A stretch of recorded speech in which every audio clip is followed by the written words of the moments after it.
What's up, everybody? Matt Modi here to give you my favorite MLB home run predictions for opening day. Baseball season starts tomorrow, and the Dong Report is back in your life again with my favorite MLB home run predictions.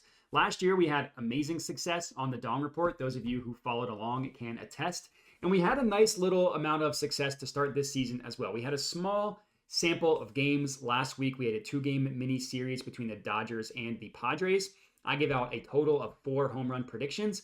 We got one of those 4 to cash. That was from Thursday's game. In that game specifically, I gave out 2. Thank you to Mookie Betts for hitting a home run. So we are up on the season of 0.75 units on this year's Dong Report. Again, last year we were up 61.15 units. I'm very, very excited to continue the success this season.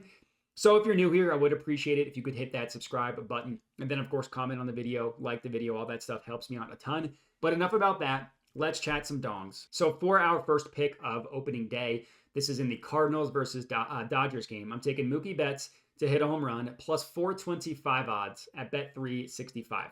Mookie cashed one for us last week.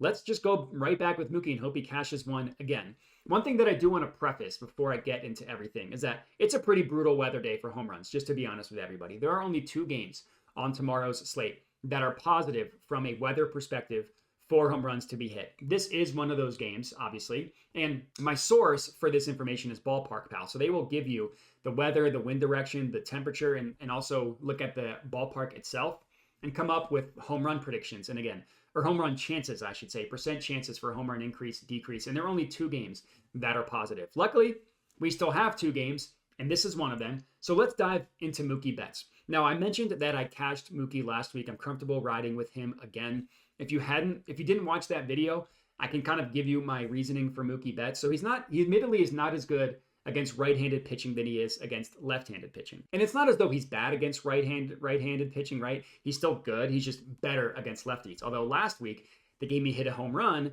he mashed against a right-handed pitcher. So hopefully he can do the same thing again.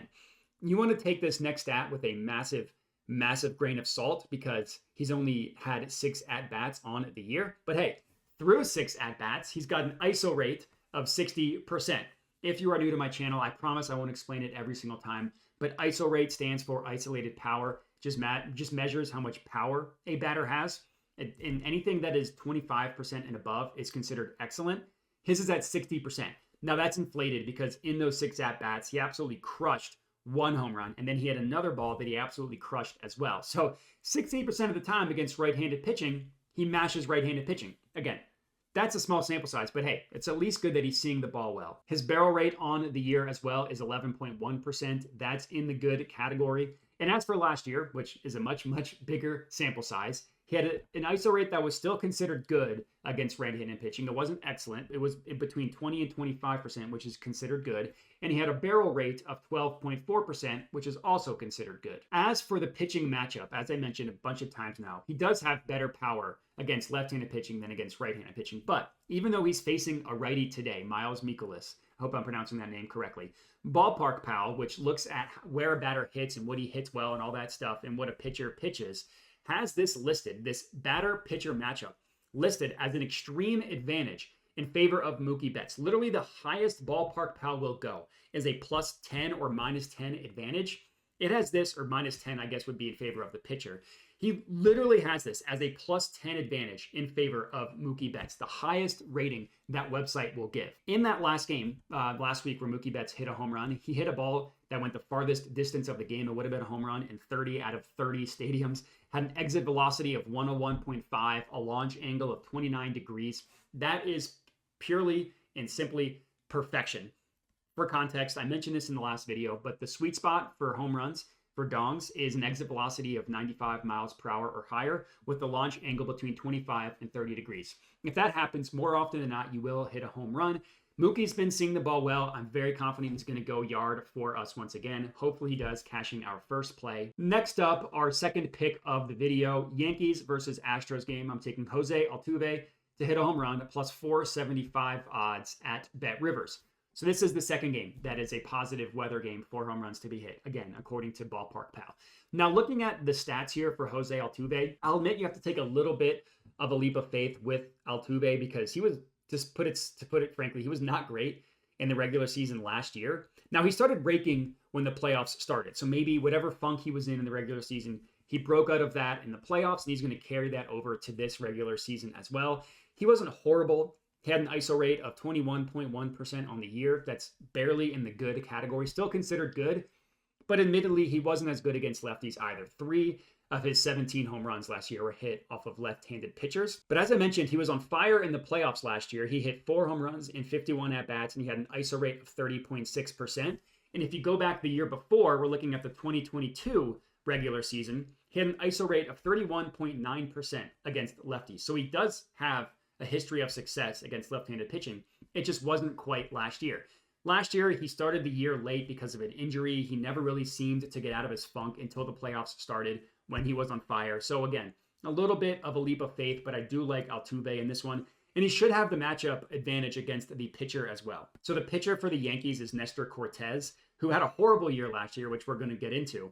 And these two have gone up against each other. Altuve has 7 at-bats against Nestor Cortes. He took him yard twice, and both balls were absolutely smoked. And as I mentioned, Cortes was horrible last year, and he's been horrible in spring training this year as well. Last year, he missed a bunch of time due to injury, so you could make the same argument that he's going to be better this year, maybe. In 12 starts last year, he had a home run per 9 of 1.56.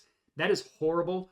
For context, that home run per 9, that would put him as the 6th worst pitcher in terms of that specific stat in all of baseball if he had pitched enough to qualify.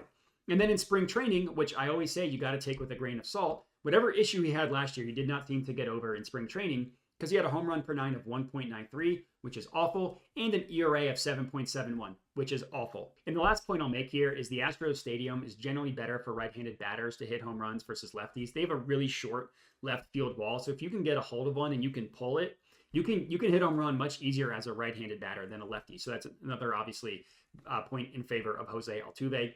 That's our second pick. Third up, we're sticking in the same game here, Yankees versus Astros, and I'm taking Gleyber Torres to hit a home run, plus 650 odds. This one is at Bet Rivers as well. So yes, I will admit, I just said that this stadium is better for home runs for righties than it is for lefties. But even with that in mind, I absolutely love this play for Gleyber Torres. This is like the perfect matchup of handedness for the type of player that Gleyber Torres is better against, and the pitcher is going up against is significantly worse against lefties. So Gleyber Torres is a left-handed batter who is significantly better against left-handed pitching, going up against Framber Valdez, who's a left-handed pitcher who is significantly worse against left-handed batters. Last year, Gleyber Torres, he had an ISO rate of 26.9% against lefties and only 16% against righties. That is literally the difference of being a great, excellent power hitter against left-handed pitching versus neutral, closer to bad, just depending on the handedness of the pitcher. Now, I will admit his barrel rate wasn't quite where we wanted it. Last year, it was at 7.9%. For whatever reason, you can't look at barrel rate versus handedness, so you can't look specifically against right or left-handed pitchers. But if you look across the board, literally every single category is better against lefties than it is against righties. So you can make the assumption that his barrel rate would also have been better against lefties. Now, that's a projection. We don't actually know that. That's just kind of my inference based on literally every other possible metric. I also like the fact that he was at least mashing in spring training. Again, grain of salt, blah, blah, blah.